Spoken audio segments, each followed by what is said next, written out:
Hello and welcome to my channel. I'm doing another part on my life, and this time it starts at age 20. I got married when I was age 20, even though I knew I was gay. I married mainly because of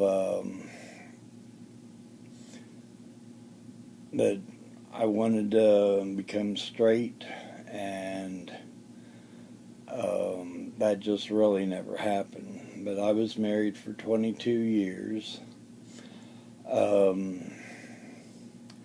married a woman from my church, and I thought, I'd become straight once I got married. So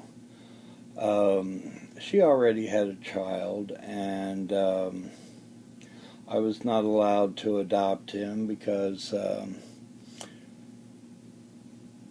her family absolutely hated me because I had been on drugs and I drank, and we had to run off and get married because her family despised me. And so I wasn't allowed to adopt him. The marriage was a dysfunctional family. I had 3 sons. Along the way, we had 16 foster children. 15 of them were boys and 1 was a girl. My wife was very controlling. She was also abusive, emotional, and psychological, and verbal. She did a lot of things to me. A lot of it was she brought up about my rape every day, or my rapes every day, and she blamed me for that. And because of that, she told me that, since I was raped, that I'd turn around and rape my own kids. Well, that wasn't about to happen.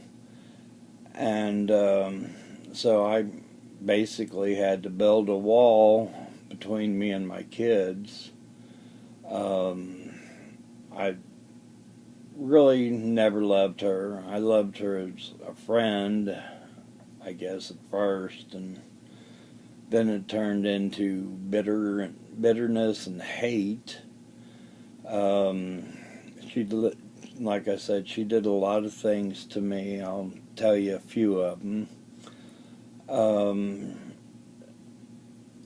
I got laid off from Cincinnati Millicron in 1982, and I couldn't find a job because back in the 80s there was no jobs available.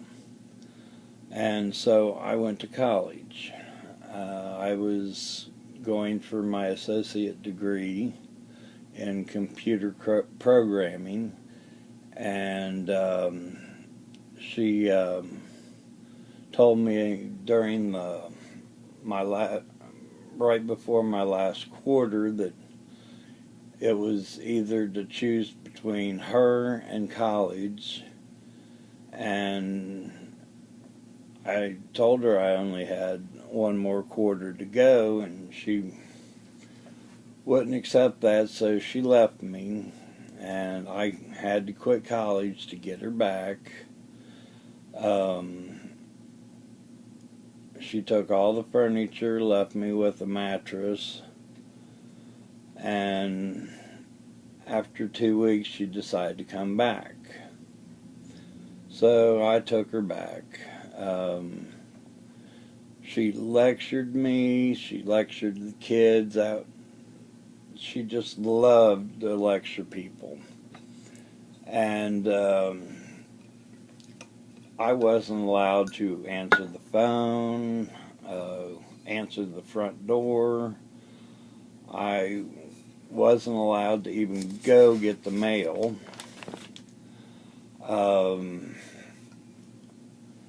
Then she's done so many things to me, but I'm not going to bring them all up. But the one that really got to me was she was going to a psychiatrist. And she told her psychiatrist that she was afraid that I was going to rape one of my kids or one of the foster kids. So the psychiatrist notified the police. There was this one child that had been through a lot of stuff similar to me, and he was a foster child, and she thought that since she couldn't get through to him and I could, that I was having an affair with him. So the police took the child down, gave him a lie detector test, and interrogated him. He was, I think he was 15 at the time that happened.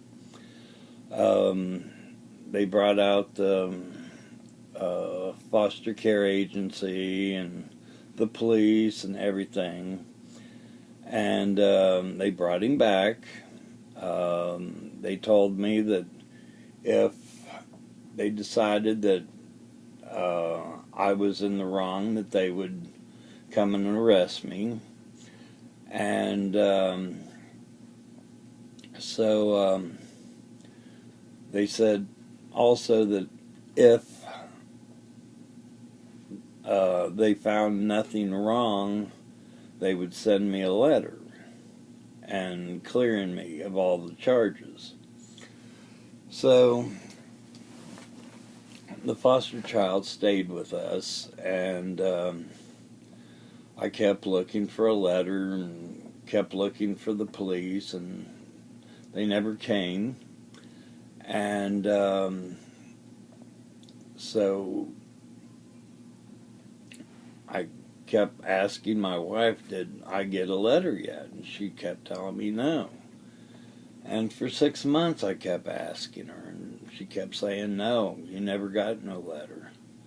So I was on pins and needles for 6 months, and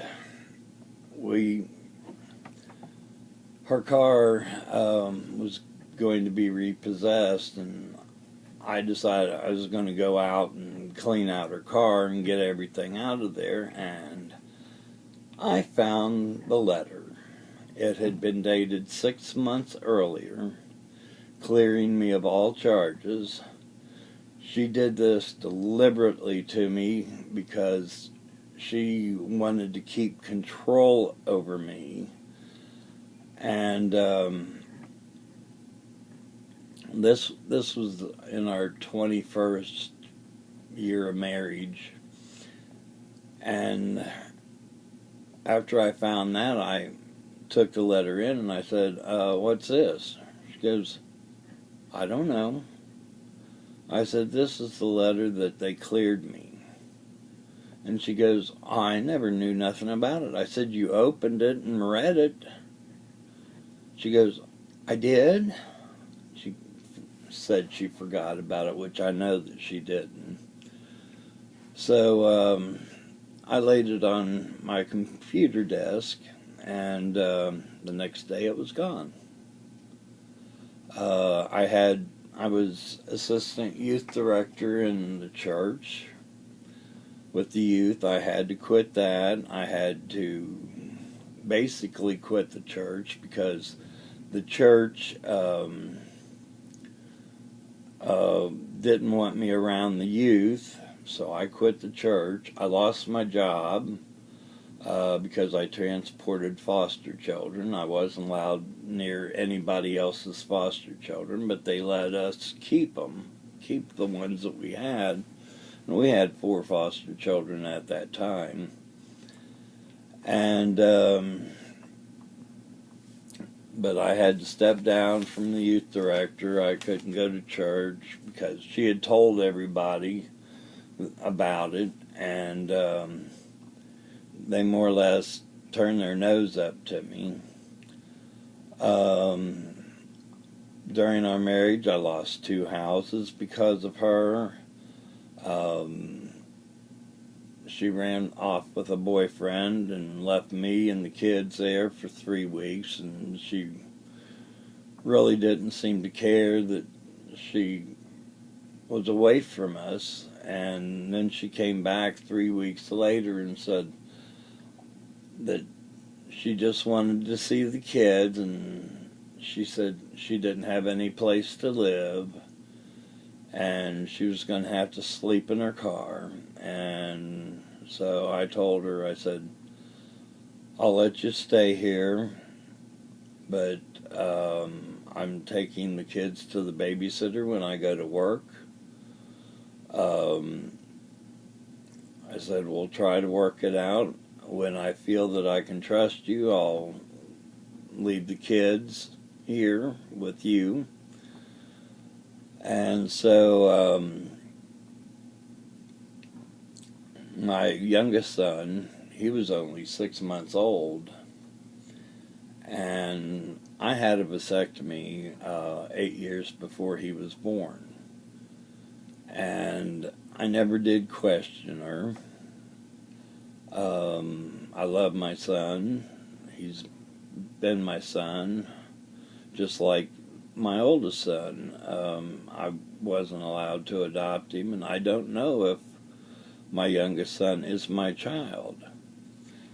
But I love him to death, and he knows that. And we talked about it a few weeks ago, and he didn't know half of what had gone on. So he's understanding. He says, I don't care, if you are blood or not, because you raised me and you're my father. And that's exactly the way I feel. When I was married, I wouldn't divorce her.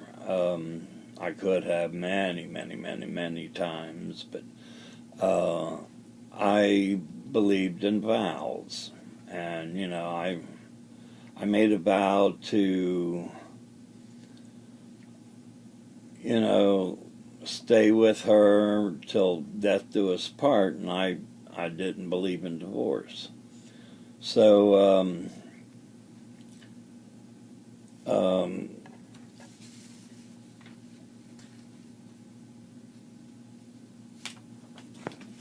I basically stayed in my marriage for my kids. I was afraid for their safety.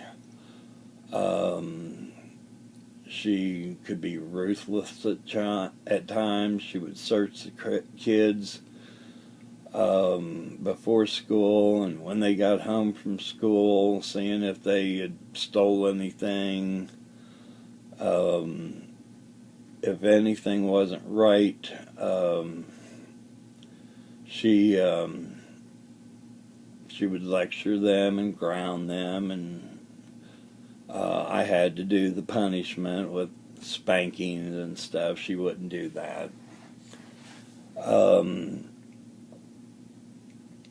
So she left me finally in 1996, and she took my youngest son with her.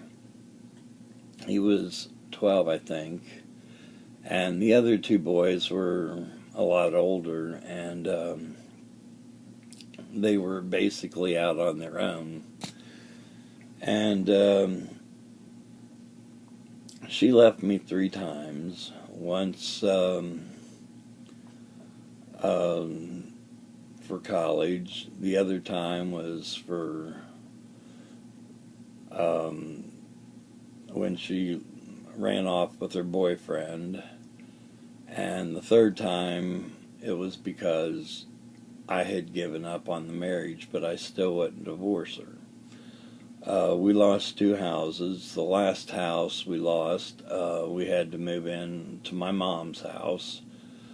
And it's only a small 2-bedroom house.